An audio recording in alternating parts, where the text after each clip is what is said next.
Video like जरूर कर लीजिए और ऐसे वीडियो लगातार फ्री में पाने के लिए चैनल को तुरंत सब्सक्राइब कर लीजिए और बेल आइकन को जरूर टैप कर लीजिए ताकि आगे भी सारे वीडियो आपको मिलते रहे। यूट्यूब में फॉलो करते हैं तो प्लीज ये वाला फ्री टेलीग्राम चैनल जरूर ज्वाइन कर लीजिएगा। सारे नोटिफिकेशन सारे अपडेट यहीं पे आते हैं, ध्यान रखिए। हम लोग साइंस विज्ञान के क्वेश्चंस कर रहे हैं, ठीक है। अब देखिए 100 क्वेश्चंस में हम लोग कर चुके हैं और पहली क्लास में मैंने आपको बताया भी था कि साइंस अगर तैयार करनी है, देखो साइंस को तैयार करना इंपॉर्टेंट भी है। क्यों? क्योंकि आरओ जीएस में सीधा सीधा आपको 20 क्वेश्चन देखने को मिलेंगे, काफी इंपॉर्टेंट है। तैयार करना इंपॉर्टेंट हो जाता है। और भैया कैसे पढ़ना है, 3 स्टेप अप्रोच बताई थी पहली क्लास में कि पहले हम लोग पीवाईक्यू देखेंगे, फिर जितना इंपॉर्टेंट कंसेप्ट फैक्ट होगा वो देखेंगे और फिर टेस्ट सीरीज लगाएंगे। तब जाके साइंस के 20 के 20 सवाल आप अच्छे से आसानी से कर पाओगे। मान लो 20 ना कर पाओ लेकिन 18-19 तो आप कर ही सकते हो। चलो हम लोग अपनी वीडियो स्टार्ट करते हैं। और आरओ के लिए देखिए पढ़ते रहिए। 5-6 घंटा भी अगर डेली पढ़ोगे ना, 5 घंटा भी, तो आराम से पेपर निकलेगा। बस डेली पढ़ना है। और साथ में स्टडी फॉर सिविल सर्विसेज का भी हमारा आरओ का पेड ग्रुप चल रहा है, उसको भी ज्वाइन आप कर सकते हो। अब देखो इसमें क्या बोला जा रहा है, Karnal bunt is the disease of, Karnal bunt रोग है, किसका रोग है? तो ये है भैया आपका गेहूं फसल का। भैया कौन से पौधे में कौन सा रोग है, कौन सी डिजीज, इससे क्वेश्चन आता है। पहले भी मैं करवा चुका हूं, मतलब इसी सीरीज में, तो देख लेना। ये मतलब इंपॉर्टेंट टॉपिक है आपके लिए। और ये होता किसकी वजह से? ये आपका कवक रोग होता है, ठीक है। कवक मतलब जो आपका फंगस होता है ना, उसकी वजह से ये डिजीज हम लोगों को देखने को मिलती है। अगला क्वेश्चन देखते हैं क्या है।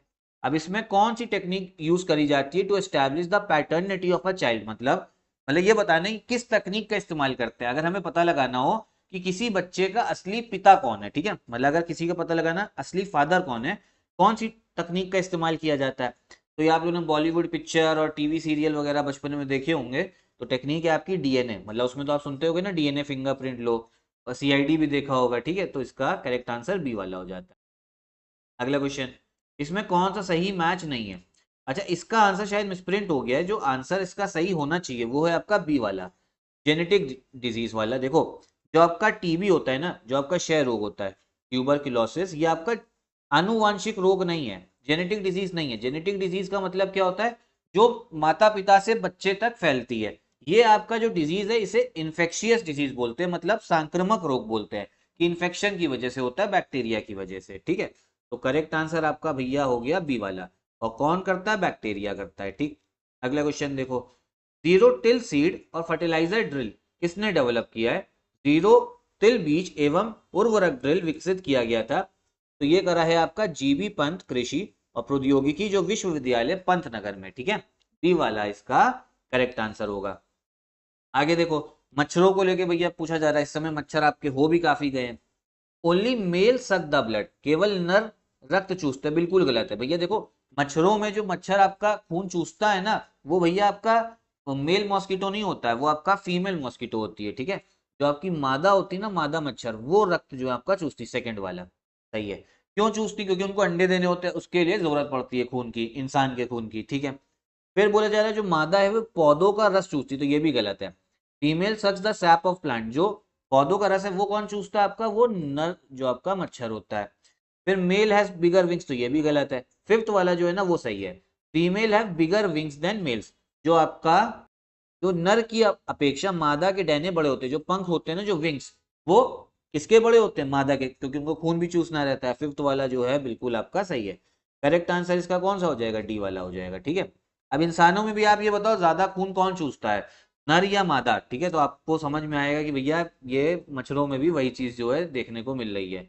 मजाक था भैया, सीरियस नहीं लेना ये सब चीजें, ठीक। आगे देखो, अब इसमें हमें क्या करना है? मैच करना है। हड्डियों में भैया हमें क्या देखने को मिलता है? वो है कैल्शियम फोस्फेट, ठीक है। फिर आपका जो सिरका है उसमें कौन सा एसिड, कौन सा अम्ल जो है प्रेजेंट रहता है? तो ये होता है आपका एसिटिक एसिड, ठीक है। और फिर देखें दूध जो खट्टा होता है वो किस वजह से? वो आपका लैक्टिक एसिड की वजह से होता है।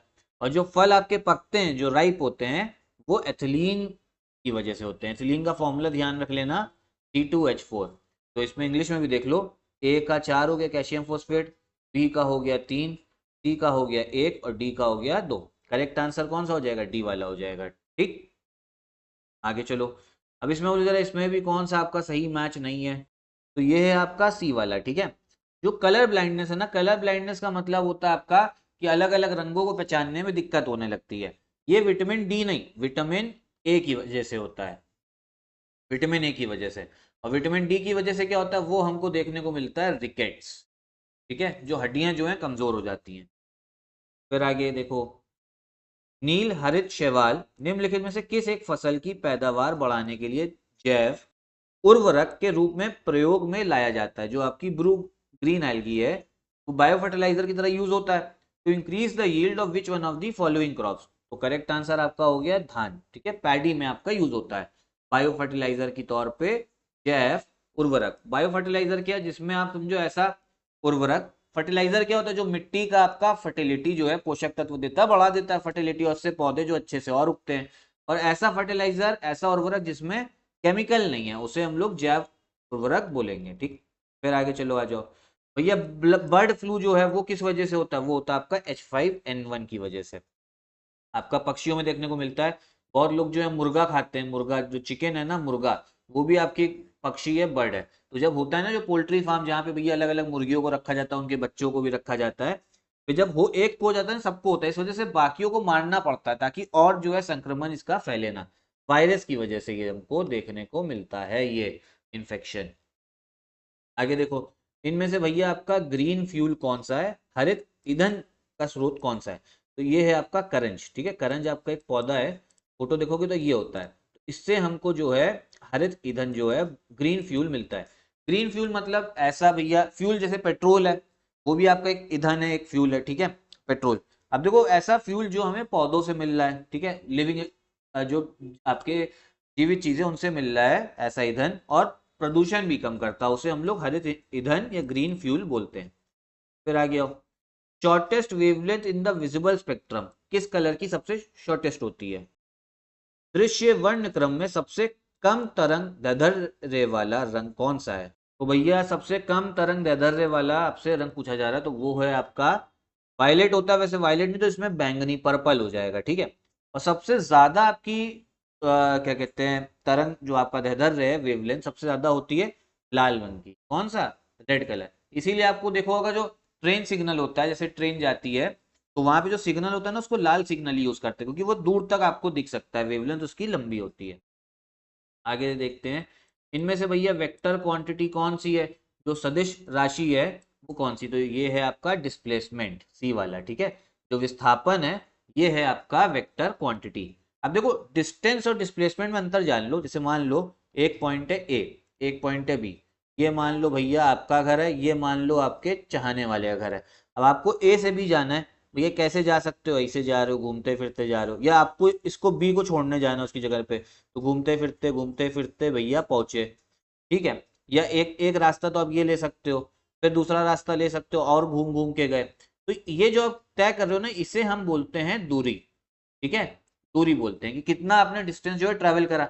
और जो डिस्प्लेसमेंट है, जो विस्थापन है, वो होता है दो पॉइंट के बीच में, जैसे ए और बी, दो जगहों के बीच में जो सबसे शॉर्टेस्ट दूरी होगी ना, शॉर्टेस्ट डिस्टेंस, उसे बोलेंगे विस्थापन। जैसे समझो ये तो बहुत लंबा लंबा हम लोग गए, अब जो है भैया आपको बहुत जल्दी है सीधा सीधा छोड़ के, जो सबसे शॉर्टेस्ट दूरी थी, उसे डिस्प्लेसमेंट बोला जाता है।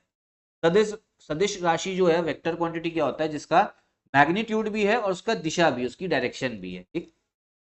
आगे देखो, एक भारहीन गुब्बारे में 200 ग्राम जल जो है भरा गया है, इसका जल में भार क्या होगा? वेटलेस बलून था, 200 ग्राम पानी भरा, तो जब पानी में उसका वेट करोगे ना, तो भैया वेट जीरो आएगा, शून्य, ठीक है। ये चीज, ये क्वेश्चन आता है, चाहे 500 ग्राम भर दो, चाहे 1 लीटर आपका 100 ग्राम, आपका 1000 ग्राम या 1 किलो भर दो, उससे मतलब नहीं, वेट जीरो ही होगा। फिर आगे देखो, इनमें से कौन भैया माइक्रो एलिमेंट नहीं है? कौन सूक्ष्म तत्व नहीं है? माइक्रो एलिमेंट क्या होते हैं, जो हमको अपनी डाइट में बहुत कम आपके अमाउंट में चाहिए होते हैं। जैसे आप समझ लो कौन कौन सा होता है, लोहा हो गया सूक्ष्म तत्व, फिर आपका जिंक हो गया, ठीक है, फिर आपका मैंगनीज हो गया। कम कम लोगे चल जाएगा। आयरन भी चाहिए होती है ना बॉडी के लिए, वो लोहा, वो उसकी बात नहीं हो रही है, लोहे की रॉड, जो आयरन आपका जो खाने में हमको मिलता है। और जो सबसे इसमें से जो माइक्रो एलिमेंट नहीं है, वो है आपका सल्फर, गंधक, ठीक है। सल्फर जो है हमको लार्ज क्वांटिटी में चाहिए होता है, और हमारी बॉडी के लिए जरूरी रहता है।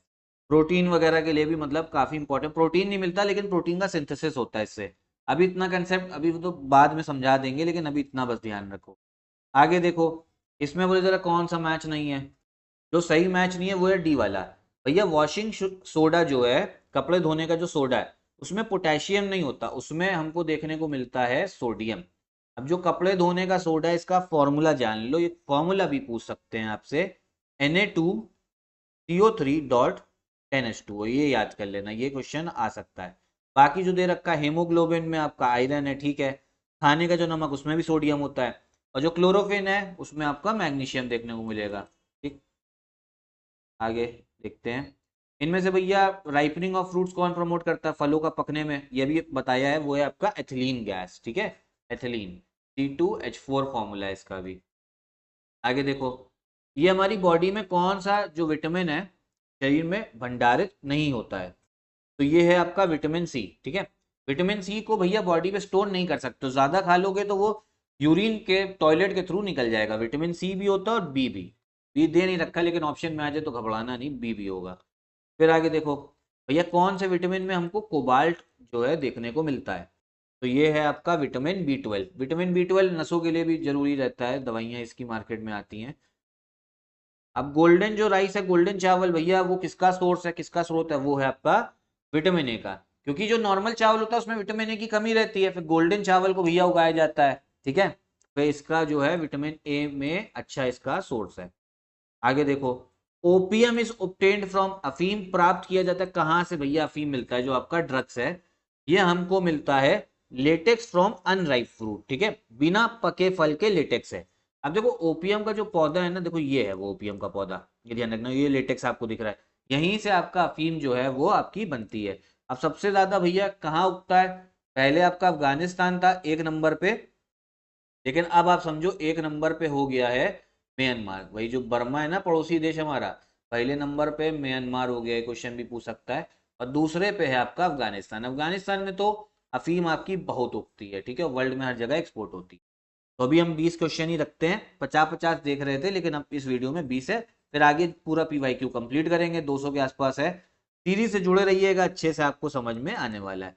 कोई और डाउट हो तो एक बार कमेंट बॉक्स में पूछिए। यहीं पे वीडियो भी खत्म करते हैं। नमस्कार। और साथ में स्टडी फॉर सिविल सर्विसेज का पेड ग्रुप जो है वो चल रहा है रॉयलों का, उसको भी आप ज्वाइन कर सकते हो इन नंबर्स पे कॉल करके।